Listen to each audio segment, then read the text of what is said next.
ಸಿಡಿದೆದ್ದ ಪೊಲೀಸರು CM ಡಿಕೆಶಿಗೆ big complaint. ಪಿಎಸ್ಐಗಳಿಂದ ಪತ್ರ ಚಳುವಳಿ, ನಿಯಮ ತಿದ್ದುಪಡಿಗೆ ಒತ್ತಾಯ. ಅಂತರ್ಜಿಲ್ಲಾ ವರ್ಗಾವಣೆಯಲ್ಲಿ ಭಾರಿ ಅನ್ಯಾಯದ ಆರೋಪ ಕೇಳಿ ಬರ್ತಾ ಇದೆ.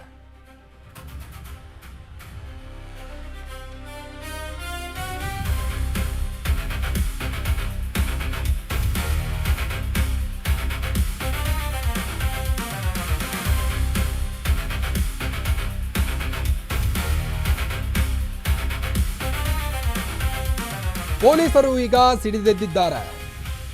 ಮುಖ್ಯಮಂತ್ರಿ ಡಿಕೆಶಿಗೆ ಬಿಗ್ ಕಂಪ್ಲೇಂಟ್ ಕೊಟ್ಟಿದ್ದಾರೆ. ಪಿಎಸ್ಐಗಳಿಂದ ಪತ್ರ ಚಳವಳಿ ನಡೀತಾ ಇದೆ, ನಿಯಮ ತಿದ್ದುಪಡಿಗೆ ಒತ್ತಾಯಿಸ್ತಾ ಇದ್ದಾರೆ. ಅಂತರ್ಜಿಲ್ಲಾ ವರ್ಗಾವಣೆಯಲ್ಲಿ ಭಾರಿ ಅನ್ಯಾಯದ ಆರೋಪ ಕೇಳಿ ಬರ್ತಾ ಇದೆ. 3 ವರ್ಷದಿಂದ ನಡೆಯುತ್ತಿರುವಂತಹ ಅಕ್ರಮ ಇದು. ಅಂತರ್ಜಿಲ್ಲಾ ವರ್ಗಾವಣೆಯಲ್ಲಿ ಭಾರಿ ಅನ್ಯಾಯವಾಗ್ತಾ ಇದೆ. ಡಿಕೆಶಿ ಸರ್ಕಾರಕ್ಕೆ ಪತ್ರ ಬರೆದ 100ಕ್ಕೂ ಹೆಚ್ಚು ಪಿಎಸ್ಐಗಳು.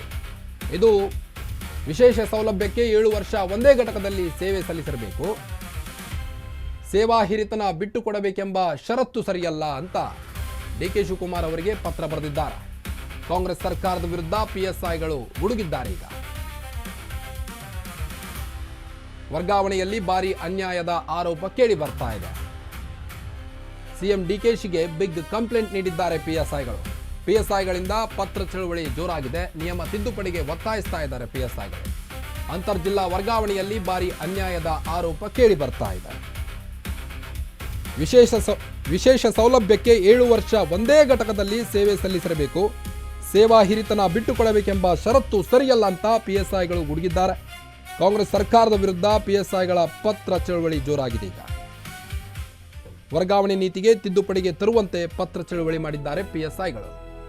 ಇನ್ನು ಪಿಎಸ್ಐಗಳ ಪ್ರಮುಖ ವಾದಗಳೇನು? ಹಾಗಾದ್ರೆ ಡಿಕೆಶಿಗೆ ಬರೆದಂತ ಪತ್ರದಲ್ಲಿ ಏನಿದೆ? ಹೀಗಾಗಿ ಒಂದೇ ಒಂದು ನಿಯಮ, ಪಿಎಸ್ಐಗಳ ವರ್ಗಾವಣೆ ಮಾದರಿಯನ್ನೇ ಅನ್ವಯಿಸಬೇಕು. ರಾಜ್ಯ ಮಟ್ಟದಲ್ಲಿ ನೇಮಕಗೊಂಡ ಅಧಿಕಾರಿಗಳಿಗೆ ವರ್ಗಾವಣೆಗೆ ಅವಕಾಶ ನೀಡಬೇಕು. ಕಾನ್ಸ್ಟೇಬಲ್, ಪಿಎಸ್ಐ ಸೇವಾ ನಿಯಮ ಭಿನ್ನ ಭಿನ್ನವಾಗಿರಬೇಕು. ಹೀಗಾಗಿ ಒಂದೇ ಒಂದು ನಿಯಮ ಅನ್ವಯಿಸುವುದು ಸರಿಯಲ್ಲ. ಪಿಎಸ್ಐಗಳ ವರ್ಗಾವಣೆ ಮಾದರಿಯನ್ನೇ ಅನ್ವಯಿಸಬೇಕು. ಕುಟುಂಬದ ಜೊತೆ ಒಂದೇ ಸ್ಥಳದಲ್ಲಿ ನೆಲೆಸಲು ಅವಕಾಶ ಮಾಡಿಕೊಡಿ. ನಾವು ನಮ್ಮ ಫ್ಯಾಮಿಲಿ ಬಿಟ್ಟು ಬೇರೆ ಬೇರೆ ಕಡೆ ವರ್ಗಾವಣೆಯಾಗೋ ಬದಲಿಗೆ ನಮ್ಮ ಫ್ಯಾಮಿಲಿ ಒಟ್ಟಿಗೆ ಬಾಳಲಿಕ್ಕೆ ನಮಗೂ ಒಂದು ಅವಕಾಶ ಮಾಡಿಕೊಡಿ ಅಂತ ಡಿಕೆ ಶಿವಕುಮಾರ್ ಅವರಿಗೆ ಬಿಗ್ ಕಂಪ್ಲೇಂಟ್ ಕೊಟ್ಟಿದ್ದಾರೆ.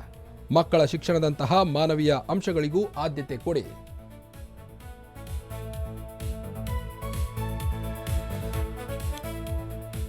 ಪದೇ ಪದೇ ವರ್ಗಾವಣೆ ಆಗ್ತಾ ಇದ್ರೆ ಪಿಎಸ್ಐಗಳಿಗೆ ಹಿಂಸೆ ಆಗ್ತಾ ಇದೆ. ಯಾಕಂದ್ರೆ ಅವರ ಮಕ್ಕಳ ಎಜುಕೇಶನ್ ಒಂದು ಕಡೆ ಆದರೆ ಫ್ಯಾಮಿಲಿ ಒಟ್ಟಿಗೆ ಬಾಳಲಿಕ್ಕೆ ಅವ್ರಿಗೆ ಆಗ್ತಾ ಇಲ್ಲ.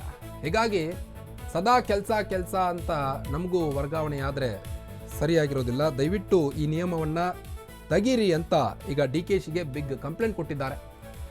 ಕುಟುಂಬದ ಜೊತೆ ಒಂದೇ ಸ್ಥಳದಲ್ಲಿ ನೆಲೆಸಲು ಅವಕಾಶ ಮಾಡಿಕೊಡಿ ಅಂತ ಪತ್ರದಲ್ಲಿ ಉಲ್ಲೇಖಿಸಿದ್ದಾರೆ. ಮಕ್ಕಳ ಶಿಕ್ಷಣದಂತಹ ಮಾನವೀಯ ಅಂಶಗಳಿಗೂ ಆದ್ಯತೆ ಕೊಡಿ ಅಂತ ಹೇಳ್ತಾ ಇದ್ದಾರೆ. ರಾಜ್ಯ ಮಟ್ಟದಲ್ಲಿ ನೇಮಕಗೊಂಡಂತ ಅಧಿಕಾರಿಗಳಿಗೆ ವರ್ಗಾವಣೆಗೆ ಅವಕಾಶ ಮಾಡಿ. ಕಾನ್ಸ್ಟೇಬಲ್, ಪಿಎಸ್ಐ ಸೇವಾ ನಿಯಮ ಭಿನ್ನ ಭಿನ್ನವಾಗಿರಬೇಕು. ಹೀಗಾಗಿ ಒಂದೇ ನಿಯಮ ಅನ್ವಯಿಸುವುದು ಸರಿಯಲ್ಲ ಅಂತ ಡಿಕೆಶಿಗೆ ಕಂಪ್ಲೇಂಟ್ ಬರೆದಿದ್ದಾರೆ. ವರ್ಗಾವಣೆ ನೀತಿ ತಿದ್ದುಪಡಿಗೆ ತರುವಂತೆ ಪತ್ರ ಚಳವಳಿ ಮಾಡಲಾಗ್ತಾ ಇದೆ. ಸರ್ಕಾರಕ್ಕೆ ಪತ್ರ ಬರೆದ 100ಕ್ಕೂ ಹೆಚ್ಚು ಪಿಎಸ್ಐಗಳೀಗ. ಪಿಎಸ್ಐ ವರ್ಗಾವಣೆಗೆ ರಾಜ್ಯವ್ಯಾಪಿ ಅವಕಾಶ ನಿಯಮವಿದೆ. ದಯವಿಟ್ಟು ನಮ್ಮ ವಾದಗಳನ್ನು ಆಲಿಸಿ ಡಿಕೆ ಶಿವಕುಮಾರ್ ಅವರೇ ಅಂತ ಪತ್ರದ ಚಳವಳಿಯನ್ನು ಮಾಡ್ತಾ ಇದ್ದಾರೆ. ಕಾನ್ಸ್ಟೇಬಲ್ಗೆ ಅನ್ವಯಿಸುವ ರೂಲ್ ಪಿಎಸ್ಐಗಳಿಗೆ ಏಕೆ?